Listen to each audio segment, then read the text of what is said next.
Hello everyone, कैसे हैं आप लोग। क्लास 10th में एक बार फिर आप लोगों को अभिनंदन।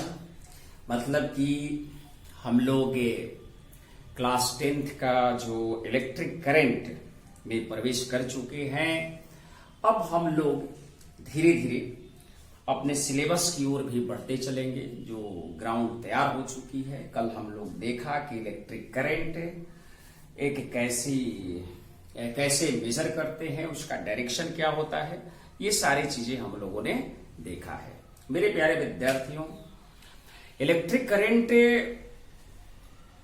को हम लोग मैथमेटिकल टर्म में कैसे कैलकुलेशन करते हैं, उसका मेजरमेंट कैसे करते हैं, उसके बारे में पढ़ा। एवरेज करंट के बारे में भी थोड़ा बहुत चर्चा किया।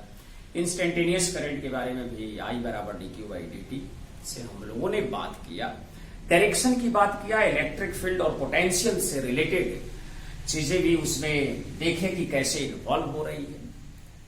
तो हम लोग कुछ आज सवाल पहले एनसीईआरटी का भी कुछ जो एग्जाम्पल्स में सवाल दिए हुए हैं उनको भी देखेंगे, और हम लोगों को इस तरह से जोड़कर चलना है कि जो 10th क्लास का सिलेबस है, उस 10th क्लास के जो सिलेबस के रिगार्डिंग तो बात हो, लेकिन साथ ही साथ हम लोग 12th को कनेक्ट कर लें।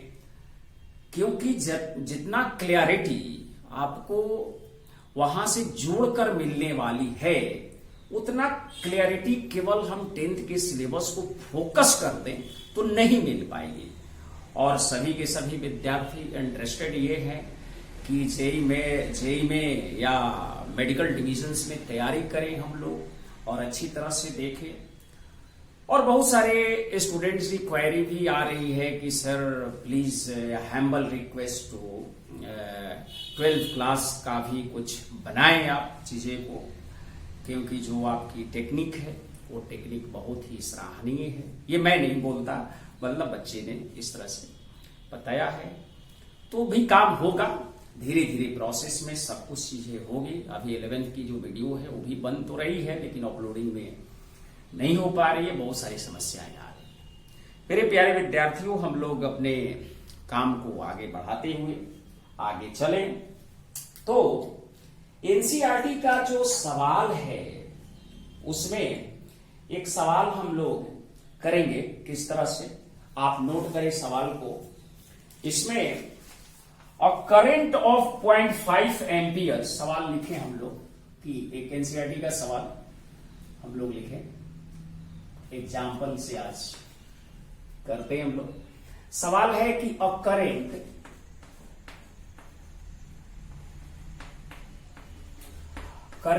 ऑफ 0.5 एम्पियर, एकदम सेम कॉपी मैंने सवाल एनसीईआरटी का लिया है। A current of 0.5 ampere is drawn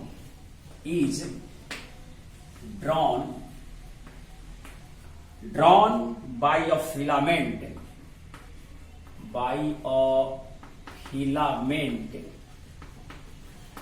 filament of an electric bulb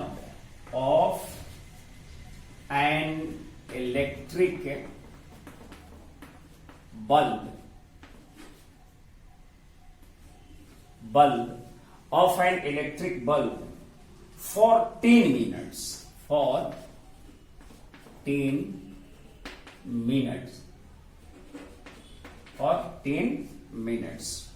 Find the amount of electric charge. Find the amount of electric charge. Find the amount of electric charge that flows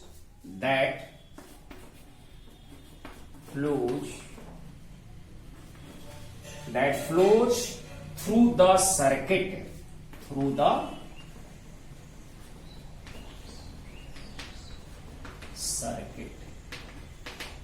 मेरे प्यारे विद्यार्थियों, इसको जो सवाल है a current of 0.5 ampere is drawn by a filament. आप लोग घर में बल्ब देख रहे होंगे, उससे जो करंट लिया जा रहा है वो 0.5 एम्पियर का है फॉर 10 मिनट तक. तो find the amount of electric charge that flows through the circuit. तो सर्किट से कितना चार्ज फ्लो किया होगा इसके बारे में पता करना है. तो ध्यान देंगे हम लोग इस सवाल को, बिल्कुल कॉपी सवाल है और इसलिए मैंने रखा है क्योंकि बच्चे को ये चीजें जाननी भी जरूरी है कि एक्चुअल में कर क्या रहे हम लोग, कहां बढ़ कैसे रहे. तो आई का मान यहां पर है 0.5 एम्पियर जो दिया हुआ है उसके बारे में, और क्या दिया हुआ है कि टी का मान दिया हुआ है, टाइम का मान दिया हुआ है 10 मिनट. टाइम का मान दिया हुआ है 10 मिनट. मेरे प्यारे विद्यार्थियों, तो पूछा है चार्ज कितना फ्लो किया है. क्या पूछा गया है कि चार्ज कितना फ्लो किया गया है, चार्ज कितना फ्लो किया गया है इसके बारे में. Find the amount of electric charge that flows through the circuit. Flows through the circuit, circuit के थ्रू कितना चार्ज फ्लो किया. तो सर आपने जो फॉर्मूला बतलाया है, जो सिंपल आई बराबर charge by Q by time, इस सर रिजल्ट आपने बताया है. तो यहां से क्यू तो निकल जाएगा, बिल्कुल बेटा, क्यू बराबर हो जाएगा आई इंटू टी. लेकिन ध्यान क्या रखना है, यूनिट्स. यूनिट मतलब जब हम करंट एम्पियर में लिखते हैं तो कूलम पर सेकेंड होता है, और यहां पर मिनट लिखा हुआ है.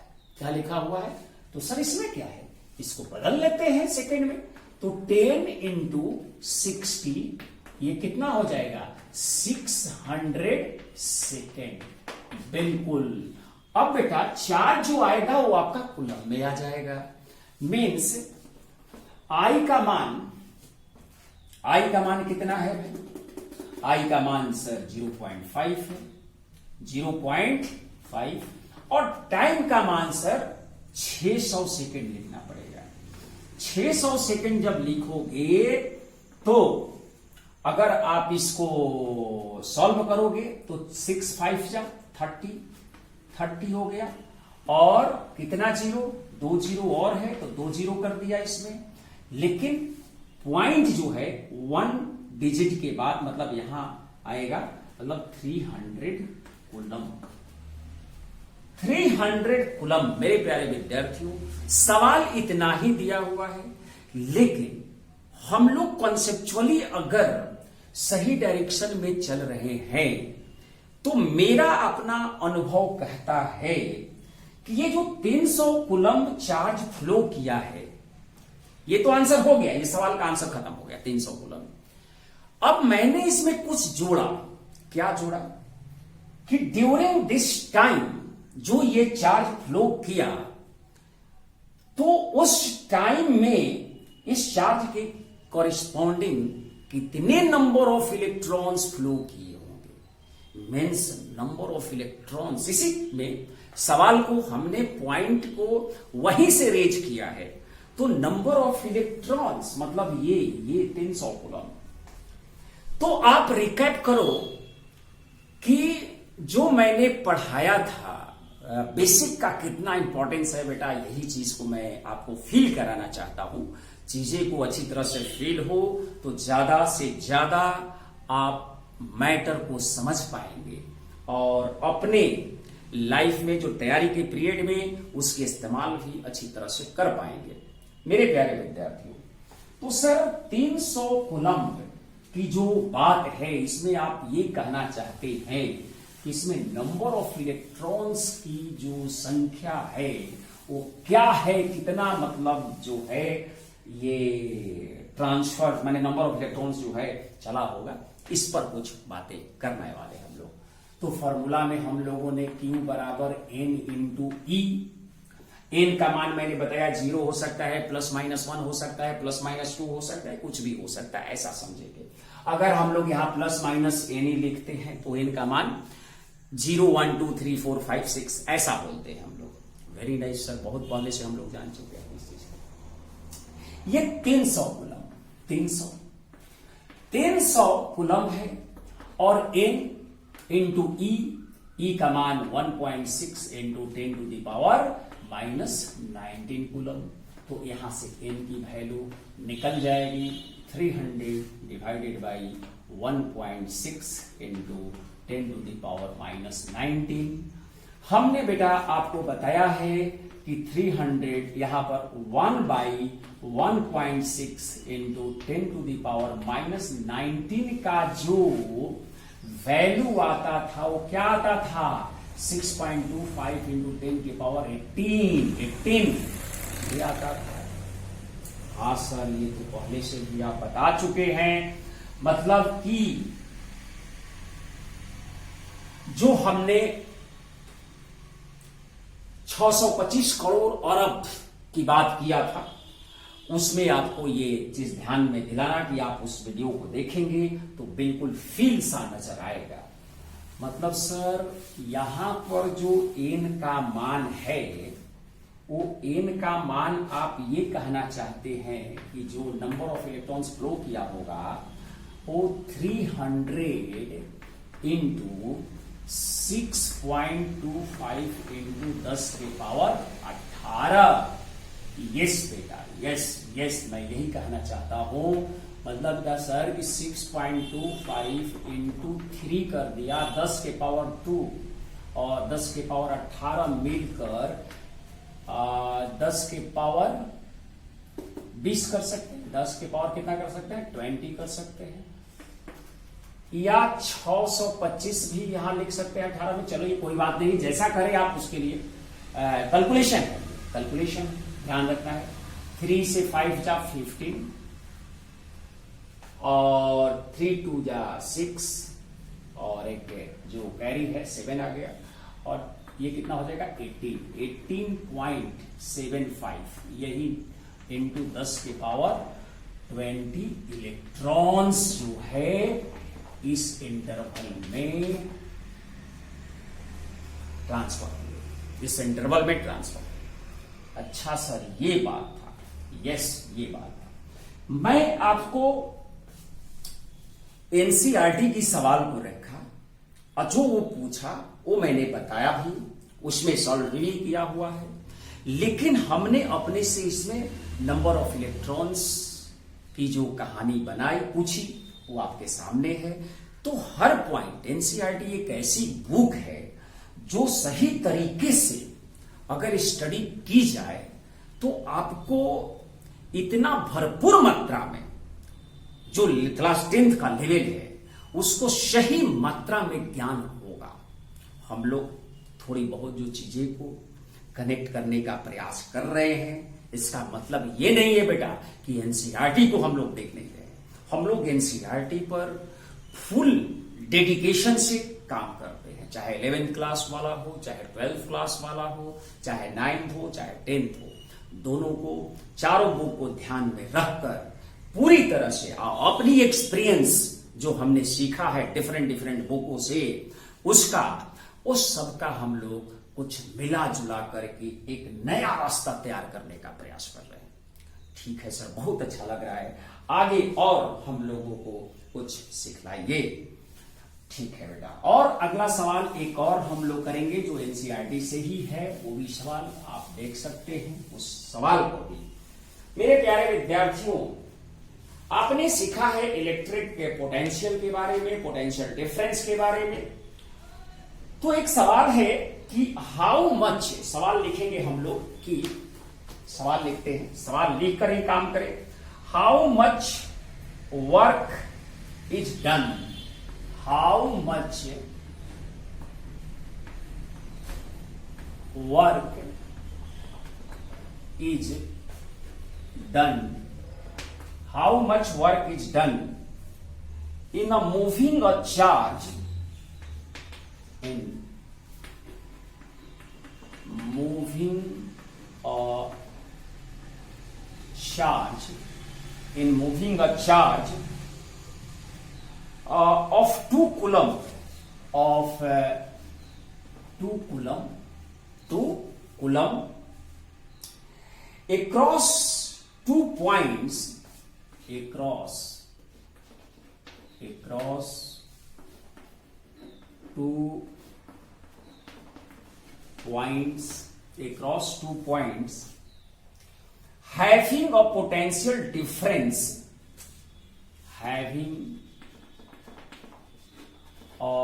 पोटेंशियल, P और D को मैंने लिख दिया पोटेंशियल डिफरेंस 12 वोल्ट 12 वोल्ट।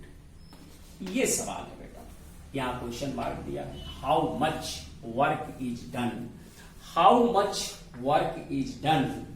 तो हम लोगों ने, ये सवाल सिंपल है, लेकिन हम लोग इससे अच्छा सवाल भी कराए हैं आपको, लेकिन हम लोग यहां पर थोड़ा सा एनसीईआरटी को करेक्ट करने का प्रयास कर रहे हैं कि हम लोग आपको ये सिखा सके कि जो इलेक्ट्रिक करंट की जो चर्चा हो रही है, कैसे हम लोग ओम्स लॉ पर पढ़ेंगे, उसमें क्या है थोड़ा सा कहानी, उसमें हम लोग बात कर सकते हैं, एक्चुअल फिनोमेना के बारे में ला सकते हैं। तो सर आपने जो बताया है इसका सॉल्यूशन तो कुछ है ही नहीं। W जो वर्क होता है, पोटेंशियल डिफरेंस इनटू चार्ज होता है, तो पोटेंशियल डिफरेंस यहां पर कितना दिया हुआ है मेरे प्यारे विद्यार्थियों, तो 12 वोल्ट होता है, 12 वोल्ट गिवन है, और 2 कूलम चार्ज हो गया, तो ये हो जाएगा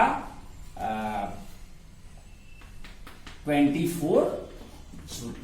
क्या हो जाएगा 24 joule. How much work is done in moving a charge of 2 coulomb across 2 points having potential difference 12 volt. इसको थोड़ा सा और जनरलाइज करके सोचे हम लोग, तो हम लोगों को पता चलेगा। देखिए हम एनसीईआरटी से ही आज की बात को कनेक्ट करने की प्रयास कर रहे हैं कि जितने भी बच्चे हैं घर में पढ़ रहे हैं, स्कूल भी नहीं चल रही है, तो और घर में पढ़े तो थोड़ा सा लगे कि नहीं, जो हम लोग टाइम दे रहे हैं उसमें काफी लाइनअप के थ्रू चल रहा है चीजें, काफी जो चीजें हैं उनको दिक्कत नहीं आएगी, क्योंकि स्कूल का जो एग्जामिनेशन होने वाला होता है तो उसको भी स्कूल में अच्छा परफॉर्मेंस, क्योंकि सबसे बड़ी चीज ये है कि हम जानते हैं, बहुत चीजें सिखा देते हैं, लेकिन हम स्कूल में उसको कन्वर्ट न कर पाए, परफॉर्म न कर पाए, तो थोड़ा बहुत दर्द होता है वो सब चीज का। पेरेंट्स से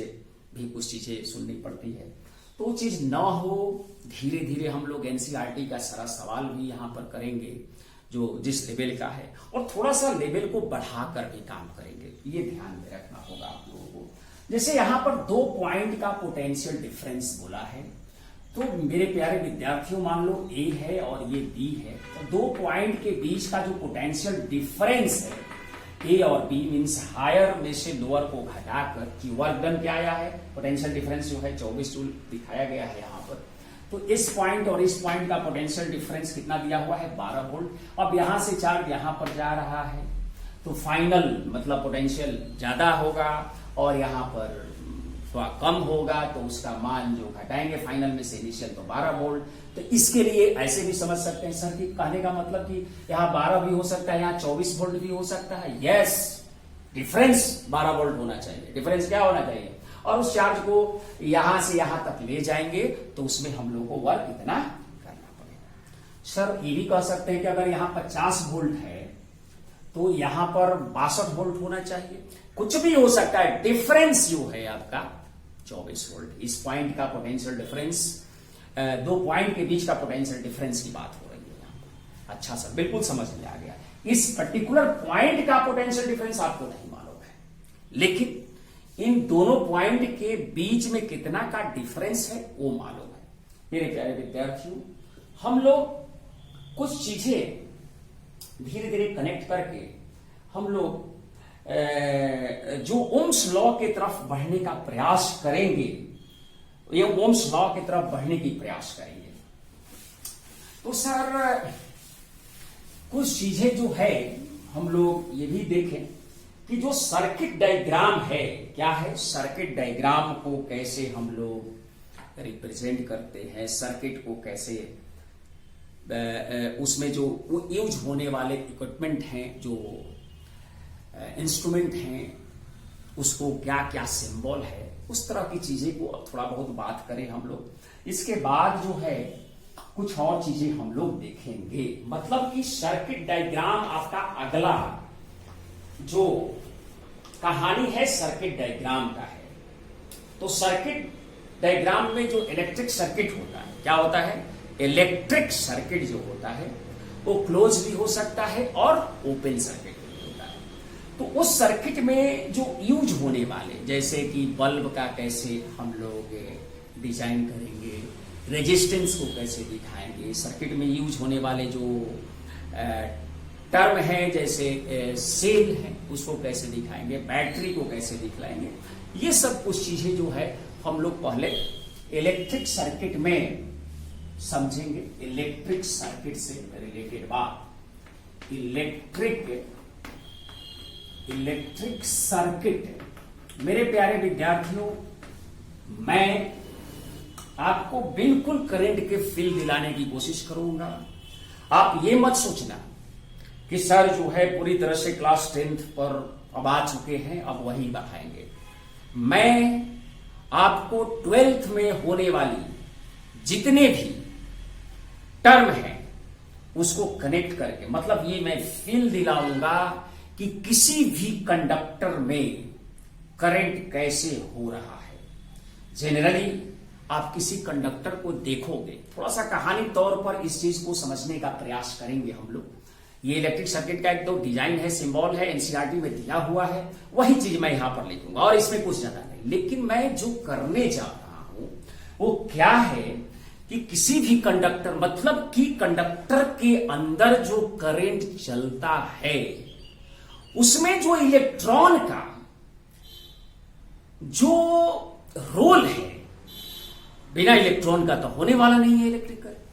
हाँ सर, बिल्कुल सही बोल रहे हैं। तो जो उस इलेक्ट्रॉन का रोल है, उस रोल में ड्रिफ्ट स्पीड का कॉन्सेप्ट, ड्रिफ्ट वेलोसिटी का कॉन्सेप्ट, एवरेज सिचुएशन जो देखा जाएगा, उसके अंदर की मटेरियल की जो प्रॉपर्टी है, कंडक्टर के अंदर इलेक्ट्रिक फील्ड को जीरो होना, आइसोलेटेड कंडक्टर की बात कर रहे हैं, जो भी चीजें हैं जो थोड़ा बहुत हम लोग आप लोग नहीं जानते हैं, उतनी इलेक्ट्रोस्टैटिक्स का जो फील्ड है वो नहीं जानते हैं। तो हम लोग थोड़ा थोड़ा उस चर्चा को भी यहां पर रखने वाले हैं। फिर जो कंडक्टर है उसको हम लोग कंडक्टिंग वायर से कंडक्ट कर कर चीजें को दिखलाएंगे। बहुत सारी चीजें होने वाली, इसलिए इस चीज को बहुत आराम आराम से हम लोगों को समझना है, इसलिए घबराना नहीं है। तो इलेक्ट्रिक सर्किट में हम लोग जो कुछ इलेक्ट्रिक सेल कैसे यूज होता है, उसका जो कंपोनेंट्स, माने सर्किट का जो कंपोनेंट्स हैं, इलेक्ट्रिक सर्किट का कंपोनेंट्स के बारे में कुछ बातें कर रहे हैं। कंपोनेंट्स जो यूज होंगे उसमें, उसके बारे में बात करने वाले हैं। ध्यान रखा जाए कि आप लोग हो सकता है कि पिछले क्लास में भी, 8वीं क्लास वगैरह में भी इस कंपोनेंट्स की चर्चा किया होगा, फिर भी हम लोग अपने लाइन से भटकेंगे नहीं, हम लोग यहां लिखेंगे, क्योंकि पूरी तरह से ये क्लासरूम जैसा ही चीज हो रही है। क्लासरूम में जैसे जैसे हम लोग कराते हैं वहां बस यही है था कि भाई जो बच्चे हैं वो डाउट्स लेकर आ जाते थे तुरंत क्लास के बाद, वो केवल नहीं फील आ रही है, नहीं तो सारे के सारे फील जो है वो ऐसा ही मिल रहा होगा आप लोगों को। अगर आप ईयरफोन लगाकर वीडियो लेक्चर को देख रहे होंगे, कॉपी कलम लेकर कर रहे होंगे, तो वही फील आपको मिल रहा होगा। केवल और केवल जो फील है वही नहीं मिल रहा होगा जो, जैसे बच्चे क्लास छोड़ने के बाद जो टीचर्स को आकर पकड़ लेते थे, वहां से एकदम पूरी तरह से फिजिकली सवाल पूछते थे कि सर इसमें कैसे हुआ, इसमें कैसे हुआ, तो केवल वो, और वो भी अब पूरी तरह से लग रहा है कि आने वाले 1-1.5 मंथ में अब हम लोग मिल सकते हैं और वही जुनून से, वही एनर्जी लेवल से कहानी को समझ सकते हैं, चीजें को आगे बढ़ा सकते हैं। मेरे प्यारे विद्यार्थियों, इलेक्ट्रिक सर्किट में जो कंपोनेंट्स यूज होंगे, इलेक्ट्रिक सर्किट में जो कंपोनेंट्स यूज होंगे, जैसे इलेक्ट्रिक सेल है, बैटरी है, बल्ब है, रेजिस्टेंस है, वो सब रियोस्टैट है, बहुत सारी चीजें हैं, आमीटर है, वोल्ट मीटर है, कुछ सिंबल जो हम लोग यहां पर ड्रॉ करेंगे। आज जो हम लोग पढ़ रहे हैं वो भी जरूरी है, इसका भी एक इंपॉर्टेंस है बेटा। ऐसा नहीं है कि जो चीजें हम टेक्निकली इस्तेमाल हो रहे हैं, जो एक्सप्रेशन टेक्निकल क्षेत्र में इस्तेमाल हो रहे हैं, इंजीनियरिंग मेडिकल में, वही केवल बात नहीं करेंगे हम लोग, क्योंकि हम लोग क्लास 10th में है, इसको फील लेते हुए काम करते रहेंगे। मेरे प्यारे विद्यार्थियों, तो कंपोनेंट्स और उसका सिंबल्स, कंपोनेंट्स और उसका सिंबल्स की चर्चा यहां होने जा रही है।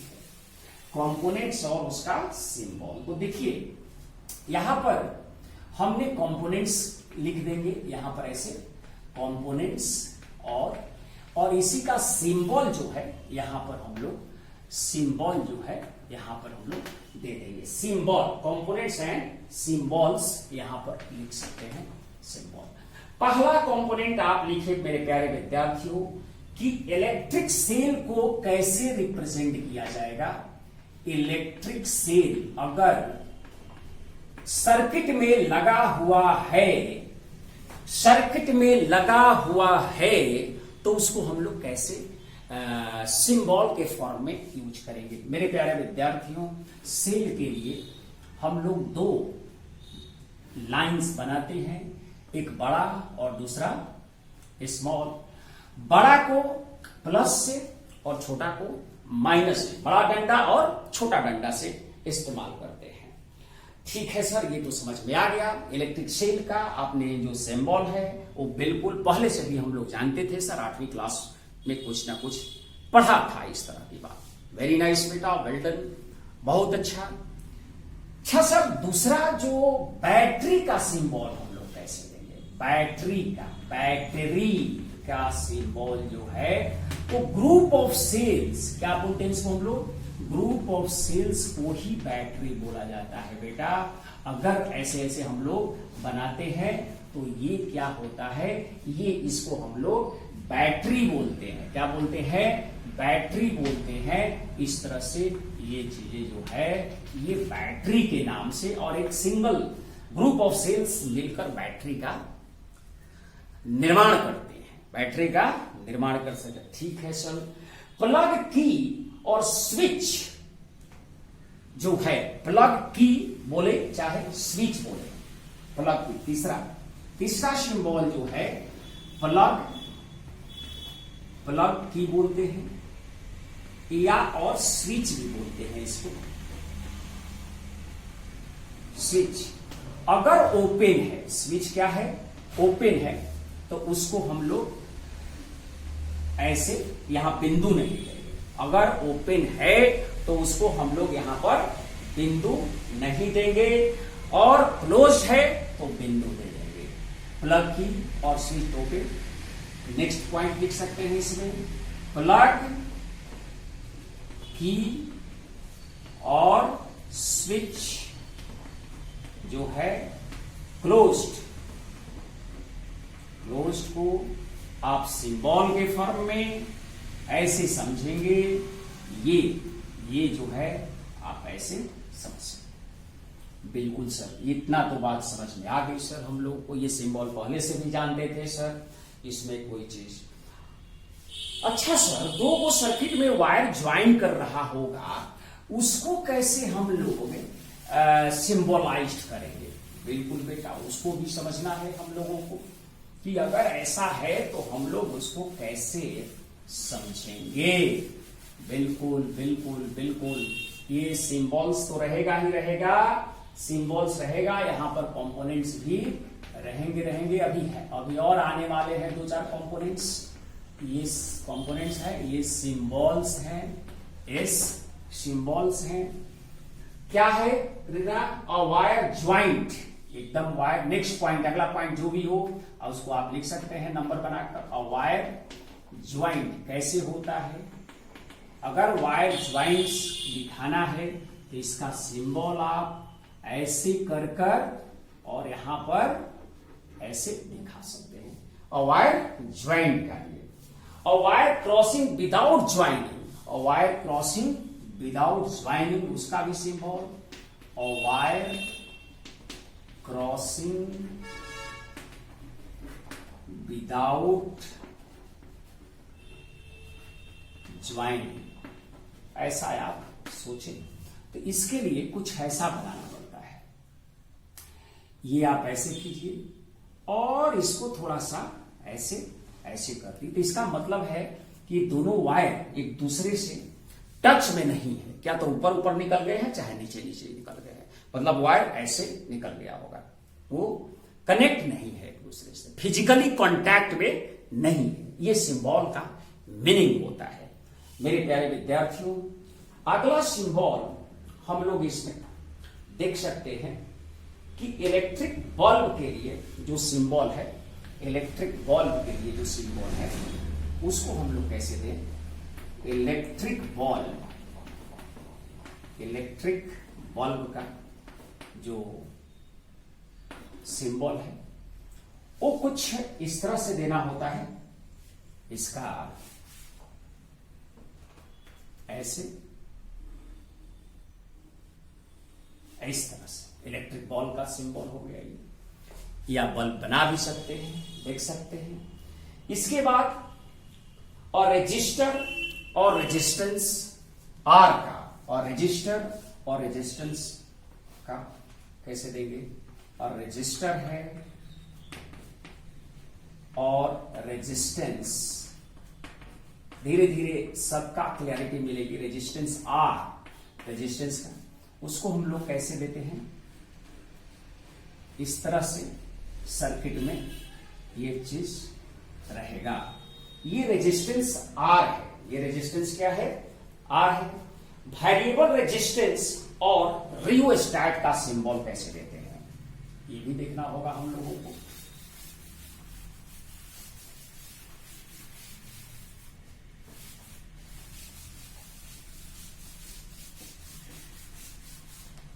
अगला पॉइंट जो है, नेक्स्ट पॉइंट जो है, वेरिएबल रेसिस्टेंस और रियोस्टैट। क्या होता है, रियोस्टैट, RHEO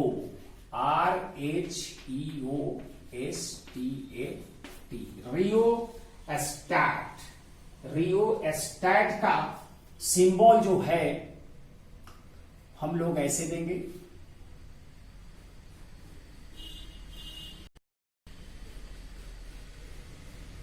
इस तरह से कुछ करना होगा, कुछ ऐसे सिंबल बना देंगे, इसके बारे में समझेंगे।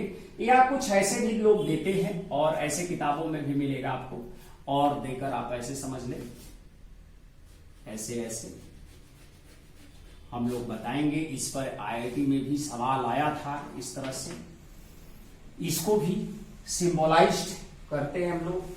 अब अमीटर और एक वोल्ट मीटर रहा है, तो इसको भी हम लोग देख लें।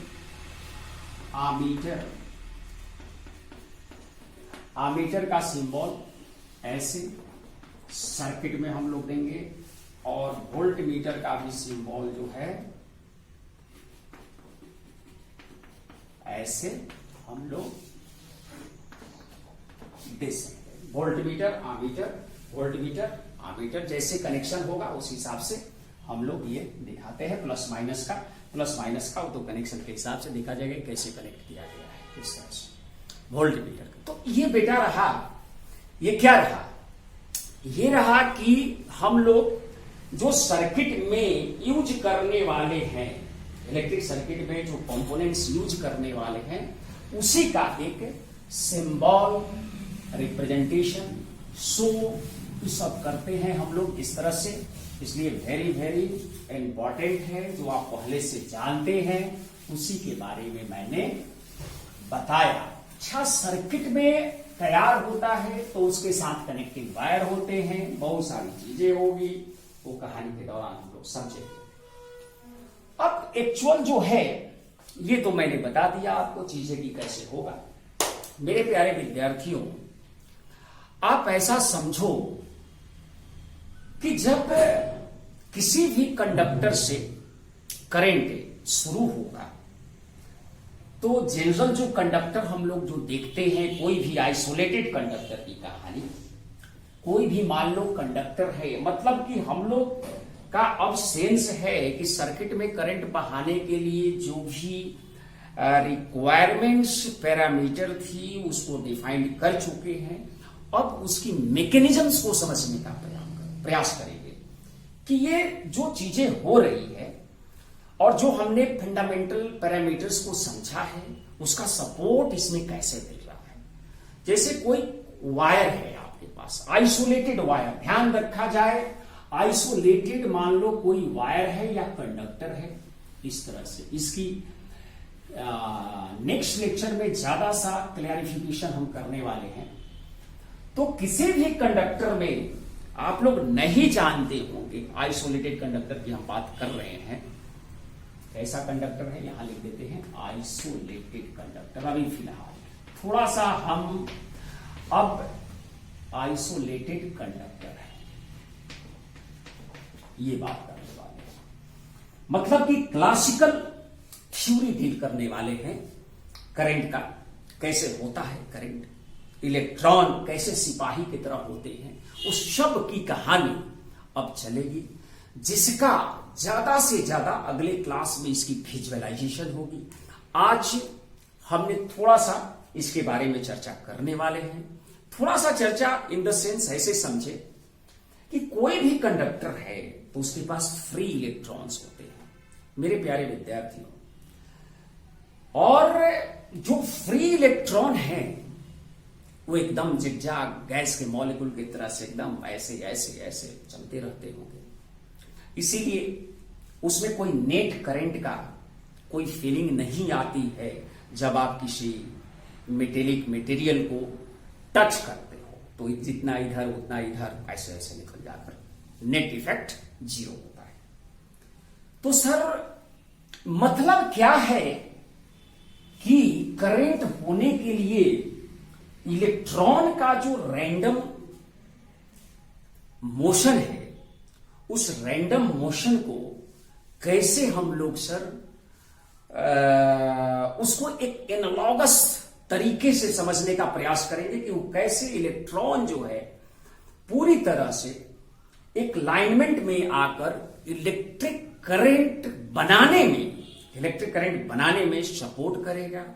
इसकी कहानी हम लोग इसमें इलेक्ट्रिक फील्ड एक्सटर्नल कैसे देकर किसी कंडक्टर के अंदर जो नेट इलेक्ट्रिक फील्ड होता है उसकी वैल्यू जीरो होती है। नेट इलेक्ट्रिक फील्ड इलेक्ट्रोस्टैटिक्स में हम लोग पढ़ाते हैं, उसको कैसे हम लोग जोड़ेंगे इस पर बहुत अधिक बात करने वाले हैं। मेरे प्यारे विद्यार्थियों, आप ऐसा समझो कि जब कंडक्टर के अंदर नेट इलेक्ट्रिक फील्ड जीरो होता होगा तो उसके जो इलेक्ट्रॉन है क्या उस इलेक्ट्रॉन का मोशन गायब हो जाता होगा? मान लो कि एक्सटर्नल फील्ड मैंने लगा दिया, सपोज, कहानी की विस्तार अगले क्लास में ही होगी, तो हम लोग इसको थोड़ा सा वाइंड अप ही कर लें तो ज्यादा बेहतर होगा। नए तरीके से, नए ढंग से, नए जोश से हम लोग जब उसमें काम करेंगे तो ज्यादा बेहतर होगा। आज का क्लास इतना ही रखते हैं, तो आप पढ़ते रहें और कल थोड़ा सा ज्यादा पढ़ के आइएगा, जिसकी वजह से आप लोगों की बहुत सारी चीजें जो है इंटरनल मैकेनिज्म्स में करंट का जो ओरिजिन है, कैसे होता है, क्या इलेक्ट्रॉन कैसे कंट्रीब्यूट करता है, वो सब की कहानी जो है, क्लासिकल मेथड जो है, वो सब चीज कल होने वाली है। और इसमें हम लोग ड्रिफ्ट, जो स्पीड है, वेलोसिटी है, दोनों का, और उसका जो एवरेज सिचुएशन होता है, इलेक्ट्रॉन का जो एवरेज मापदंड लेते हैं हम लोग, उसके बारे में डिस्कशन होगी। मेरे प्यारे विद्यार्थियों, आज का लेक्चर इतना ही पर स्टॉप करते हैं, पढ़ते रहें।